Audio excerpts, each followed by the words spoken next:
You're Sperp back with another video, and wow, the American Horror Story double feature, episode 3, part 1 of Red Tide, which is such a mouthful. I wish they would kind of be more clear with just how they're presenting this season, because it's obviously two different stories that are going to converge at one point, maybe or maybe not. They're pretty, who knows? But this episode leads me to believe that this is going into part 2.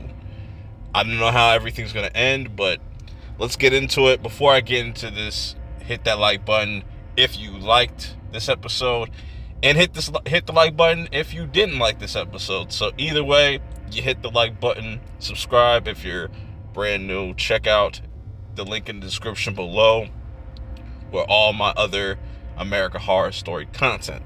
With all that being said, enough rambling, let's get right into it. I absolutely love the whole father-daughter aspect of this episode with Alma and Harry. Alma has definitely become one of my favorite characters, but it's a shame that it took her to take that pill to kind of like turn into this savage killer. This episode went through so many different things. It's just, talk about going from 0 to 100 real quick.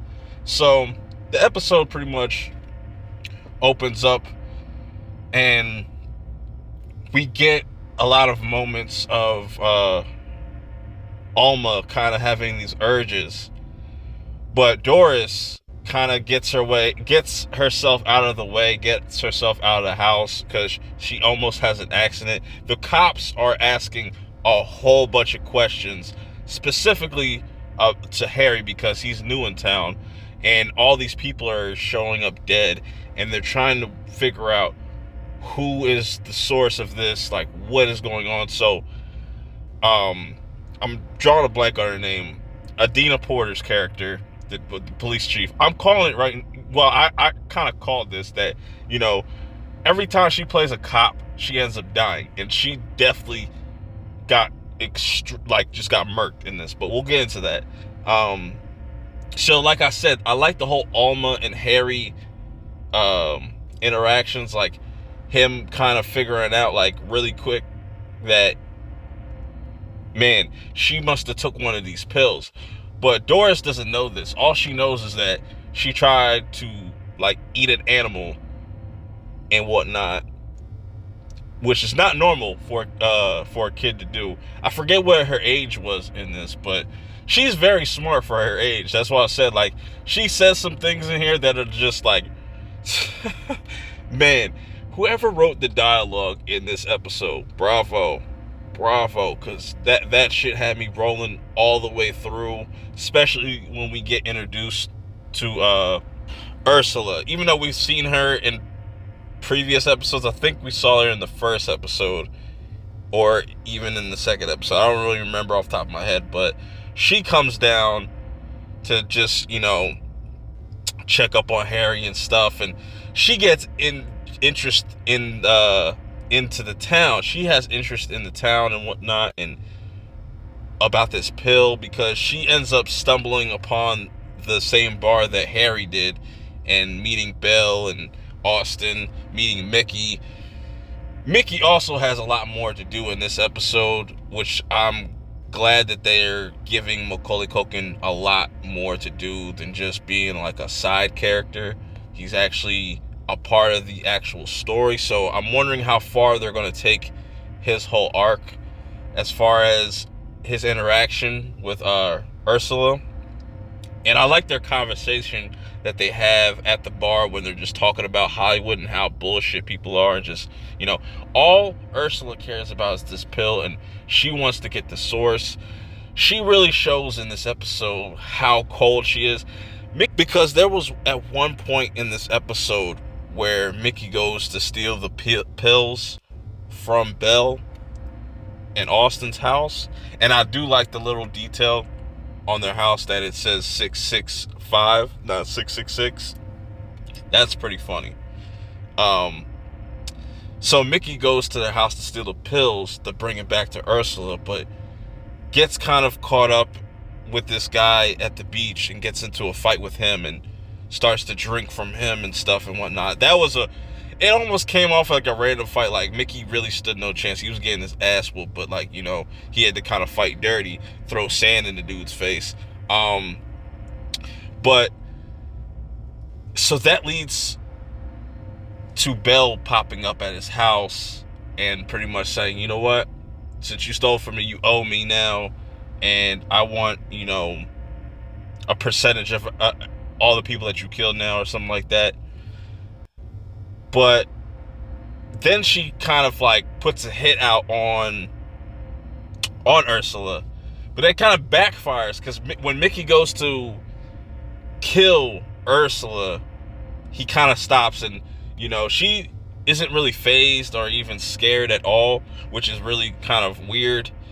And it's interesting, man, because I really like Leslie Grossman as Ursula.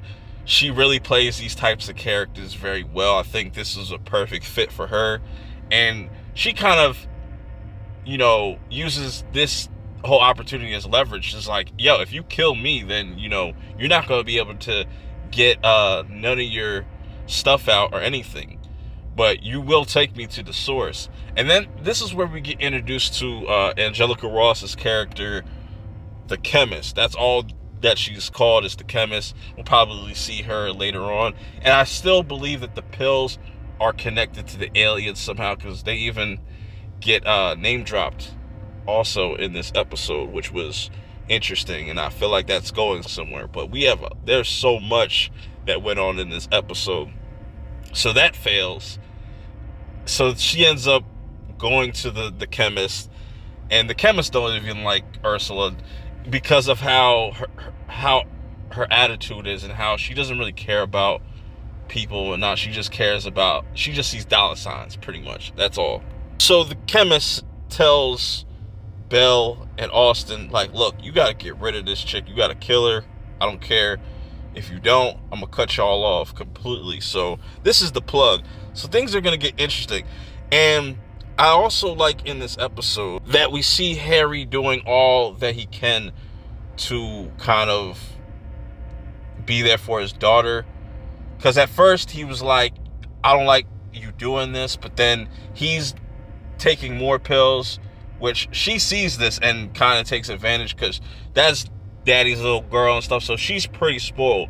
He's not going to tell her no, which leads into I think it's Adina Porter. I keep forgetting her name. The sheriff is always watching, because she's trying to figure out who's doing all these murders, because there's a murder on the beach by Mickey. There's another murder like going on down the street and stuff like that. I'm paraphrasing, obviously, but you get what I'm talking about.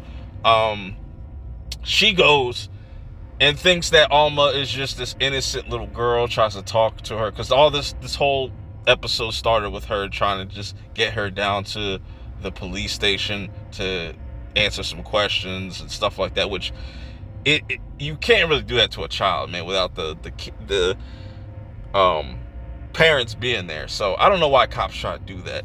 And then immediately when I saw her go into that house, because before that you see Ursula later on in the house about to go upstairs to take a nap or something like that, and I liked how they panned towards like this little, like, I guess this little knife, and I was like, yo, Ursula's about to get poked. She's about to get poked up in her sleep or something like that, because Alma over here is just fiending for some blood, because she's only taken like 2 or 3 pills or something like that. But in this episode, Belle and Austin told Harry, yo, they even, like, they were about to shoot his ass, because while they're out, you know, doing their little roundabouts and killing people and drinking their blood and stuff, Harry likes to kind of take some blood for himself, and they kind of question him about him. It's like, who's the blood for? And he's like, yo, my daughter. And he's like, yo, you need to stop doing that immediately. They even looked at him crazy, like, are you a dumbass? Or, you know, obviously he's not going to listen. it's going to be too late from there on. It's going to be interesting to see how this all plays out with the sheriff being dead. Who's going to come take her place?